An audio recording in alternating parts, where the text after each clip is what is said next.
Joshua Weiner is a 17-year-old center back who starts for one of, if not the best club in the USL Championship, Louisville City. And he probably is the best prospect that you don't know about.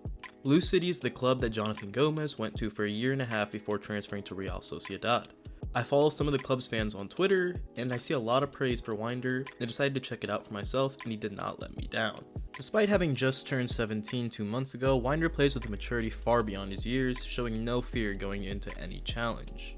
He signed a multi-year professional contract at 16 years old, following in his older brother Elijah's footsteps. He is currently the youngest center back to be getting consistent minutes in the league, and to be doing that for one of the best teams in the league is no small feat. Additionally, based on American Soccer Analysis's goals added metric, his goals added above average for his position is 0.04 per 96. Goals added estimates how much every touch a player makes changes his team's chances of scoring and conceding. It's not a measure of how many goals are scored, but rather the value of the action. Essentially what this all says is that at a position which it is notoriously hard to make a true impact at such a young age, Winder has made himself an above average player. To be making such a positive impact at a young age is a very good sign that he's on a strong trajectory for the future. Winder is an instinctual and aggressive ball-playing defender. He broke into the first team last season before cementing himself as the starter this year. In this year alone, I've seen numerous jumps in his abilities. The most prominent area I've seen this improvement in is his ball-playing ability.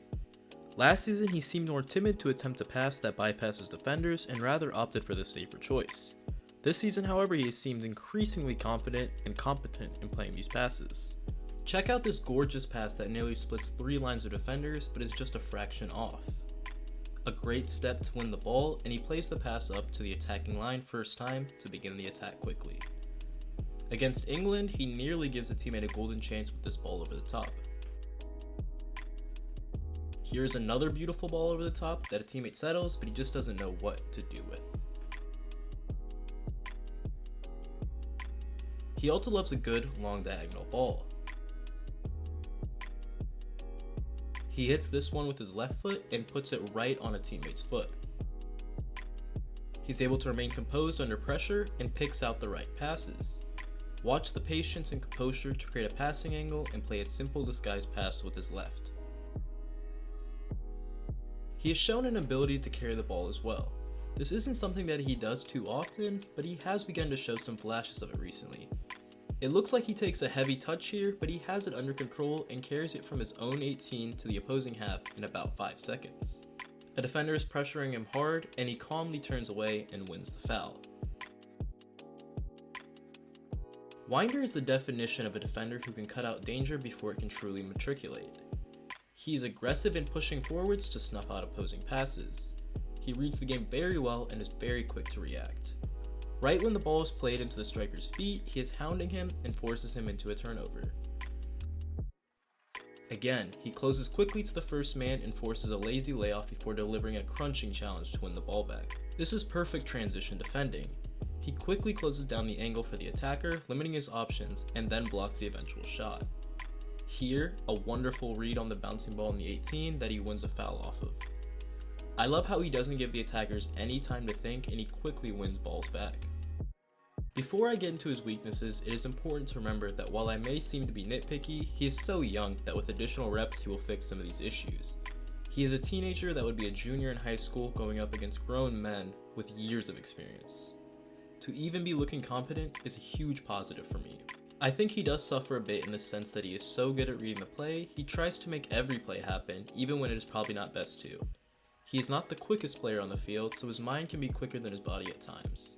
This can cause him to be frequently dragged up the field, leaving space in behind. He recognizes danger, but he isn't quick enough to keep up with the defender and has to get bailed out. Here he sees the ball bouncing in a dangerous area, reacts quickly, but his clearance isn't good enough and now the team is in a bad position. He is a half step slow to react to the poor touch here and gets burned for his troubles. Again, he is a little slow to act on the danger and gives up a penalty in the end. This sequence is my main concern with his quickness. He gets his body shape right and keeps his hips fluid to stay with the attacker, but he just gets flat out beat for pace.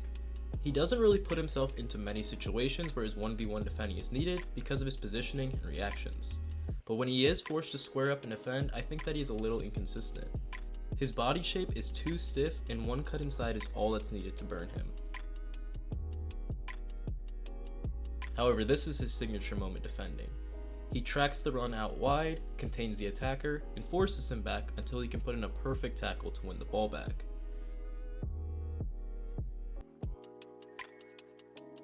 Despite this beautiful sequence, his timing on his challenges isn't always the best. He can slide in at poor times and give up unnecessary free kicks. Due to his younger age and him still growing into what his finished frame will be, he can be overpowered physically by bigger defenders. I see it a lot in aerial duels where he will easily win against small defenders, but against bigger players he will get beaten in the air. He has a tendency to either misplay the ball or to flat out just get beat in the air. This is not too much of a worry for me because I expect as he continues to mature physically for him to be much more dominant in this area. Additionally, regarding his physicality, I love his aggressive tendencies, but sometimes he is a little too overzealous in putting a body on his man and instead gets turned because he is too tight to the player. Winder's national team career has been relatively short so far. He earned his first call-up this year for the U19s. With the national team, he is the captain of the U19s.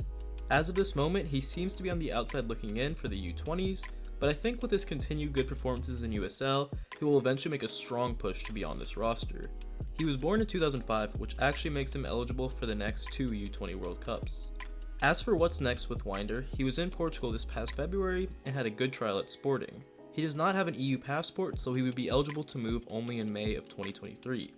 At the time of recording, Paul Tenori of The Athletic reported that Champions League and MLS clubs are chasing after him. He's at a great spot for his development as a starting center back for Lou City, so I don't think he's in any real rush to move away. But he clearly has the chops to eventually play in a European league at a high level. Josh Winder is not talked about enough when it comes to USMNT prospects. He's been playing first team soccer for one of the best clubs in USL since he was 16 years old. Defenders this young should not be this good at this type of competition level, yet Josh Winder is doing it, and he's doing it with flying colors.